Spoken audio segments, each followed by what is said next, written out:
Ang intense ng mga kaganapan ngayon sa abot kamay na pangarap sapagkat ikakagulat ng sobra ni Giselle ang video recording na ipapanood sa kanya ng kapatid niyang si Doc Robert.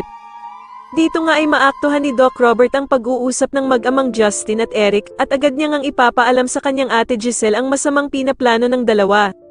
Samantala ay tuluyan na ngang lalabas ang totoong pakay ng mag-amang Eric at Justin kung bakit nila tinanggap ang alok ni Giselle na magtrabaho sila sa Apex. Sasabihin nga ni Eric kay Justin na eto na nga daw ang tamang panahon para maagaw nila ang Apex sa pagmamay-ari ng mga tanyag. Sasagutin naman siya ni Justin na patuloy pa din nga daw talagang gumagawa ng mali at masamang desisyon ang ina niyang si Giselle dahil nga daw sa pagpapapasok nito sa kanilang mag-ama. Sa kabilang banda naman ay magkakaroon naman ng hadlang sa masasamang mga plano nilang mag-ama dahil sa may biglangang bata na susulpot sa kanila para magbigay konsensya sa mga masamang binabalak nila.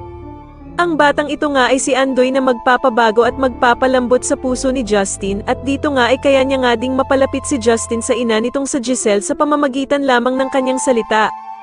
Samantala ay mapag-iisipan nga ni Doc Carlos na magpagawa ng isang case kay Annalyn upang subukin ang kakayahan nito kung karapat-dapat siyang makasama sa Japan.